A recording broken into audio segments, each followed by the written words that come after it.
J'assume les raisons qui nous poussent de changer tout. J'aimerais qu'on oublie les couleurs pour qu'ils espèrent.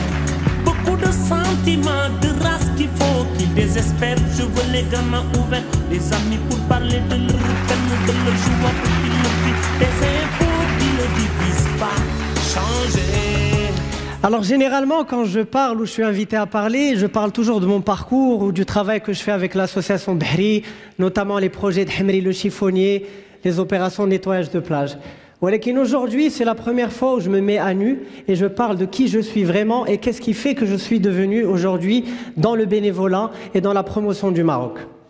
Alors permettez-moi d'abord de me présenter, je m'appelle Saad Abid, j'ai 36 ans, surfeur, aventurier, cofondateur de l'association Bahri, dont je suis président aujourd'hui. Pour celles et ceux qui ne connaissent pas Bahri, c'est une association qui a pour mission la protection du littoral et la sensibilisation des générations futures à la protection de l'environnement en général. Aujourd'hui, je suis marié, ça fait 6 ans. Je me considère comme un homme qui est assez rangé, mais ce n'a pas toujours été le cas. Alors, ça a commencé très tôt. J'ai toujours été attiré par tout ce qui est dangereux. À un moment, je ne me rappelle même pas, ma mère m'a raconté qu'à 2 ans, elle m'a trouvé en train d'escalader le balcon pour voir ce qu'il y avait derrière. Derrière, c'était le vide. 1 an après, 3 ans, je me suis faufilé dans la cuisine pendant que la femme de ménage elle était en train de préparer un tagine. J'ouvre la porte du four, je me mets dessus comme ça et avec le poids, je me retrouve à l'intérieur. Le tagine qui était tombé sur mes pieds, brûlure 2e degré. Et heureusement que le four il n'était pas allumé, sinon ça aurait fait un bon petit mchoui. À 6 ans, première fugue. Mais elle a duré que quelques heures. On avait en face de nous le terrain vague où il y avait bzaf de chmekria. Et à chaque fois, on jouait au foot avec Ouled Derb devant. Et un jour, et bien sûr, le premier volontaire, c'est moi. Je monte le mur de 3 mètres. J'arrive, je renvoie la balle et je me mets en mode Christophe Colomb. Je vais explorer parce que jamais j'étais arrivé là. Et au fait, en marchant, j'ai trouvé le vieux monsieur. Au début, j'ai eu peur. Mais c'était un sans-abri avec qui j'ai commencé à parler. Et c'était tellement cool, il m'a raconté tellement de choses que j'ai oublié, j'ai pas vu le temps passer, jusqu'au moment où j'entends « Saad! Saad !» La rue, les gardiens, ma mère, tout le monde était en train de me chercher. Bien sûr, premier truc, au lieu d'aller leur dire « c'est moi, je suis là », je me suis caché, j'ai attendu encore 1h30. Et à un moment, je montais avec le mur de 3 mètres, je vois il n'y avait personne, ils étaient en train de chercher de l'autre côté, je monte vite fait à la maison, je mets 3 jogging, 3 sweatshirts parce que je savais ce qui m'attendait. Là, ça. Après, du côté casse-couche, je suis passé au goût de l'interdit. Et au fait, moi, j'étais à Anatole France, mission française, mais j'habitais à côté de Medina Qdima. Donc quand j'étais avec Ouled Derb, j'étais considéré comme un riche. Et quand j'allais à Anatole France, je me considérais comme pauvre parce que je venais à pied, avec le bus, avec Mejid Amer, Allah yarhamou. J'avais pas de villa, j'avais pas de chauffeur qui me déposait. Et le truc, ça m'a rendu comme un caméléon. Partout où j'étais avec les personnes, je m'adaptais. Mais quand je suis arrivé à Lyoté, c'était le choc. Lyoté, c'est la classe. J'arrive là-bas et avec le besoin de m'affirmer financièrement, je me retrouve à la tête d'un petit réseau de vol de calculatrices scientifiques. On les revendait à moitié prix aux élèves. Et de là, le bac à 17 ans. Alhamdoulilah, à 17 ans, parce que j'ai eu aucun suivi parental. Ma mère, les parents divorcés, ma mère au Canada, et mon père, il m'a laissé la liberté. Tant que je redoublais pas, ça passait. Donc à 17 ans, je lui dis, pour me récompenser, je vais aller faire une année sabbatique pour découvrir mon pays. Et c'est comme ça que je me suis retrouvé à habiter aux alentours de Sidi Ifni, Tantan. Et après, bon... Départ Canada, ma mère elle était là-bas donc j'avais des facilités par rapport aux frais de scolarité. Je suis allé pour avoir de l'argent de poche et payer les études, je faisais des petits boulots. Alors les petits boulots c'était quoi?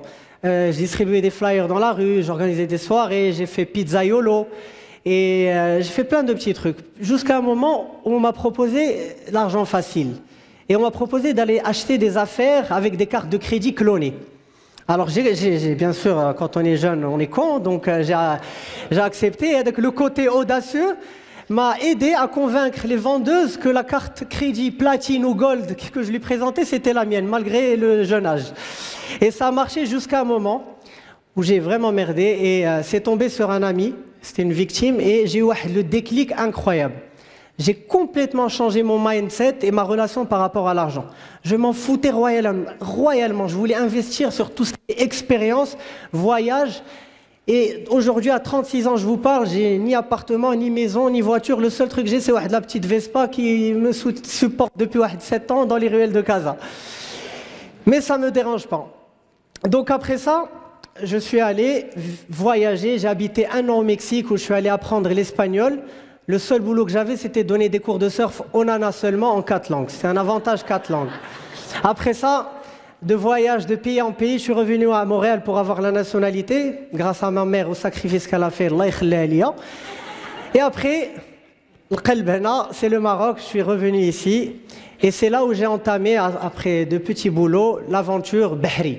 L'aventure Bahri, ça m'a permis de rencontrer des gens extraordinaires, d'aller dans des événements extraordinaires. J'ai pu notamment être invité par John Kerry à Washington, où j'étais l'un des 400 chanceux à assister à Obama en live.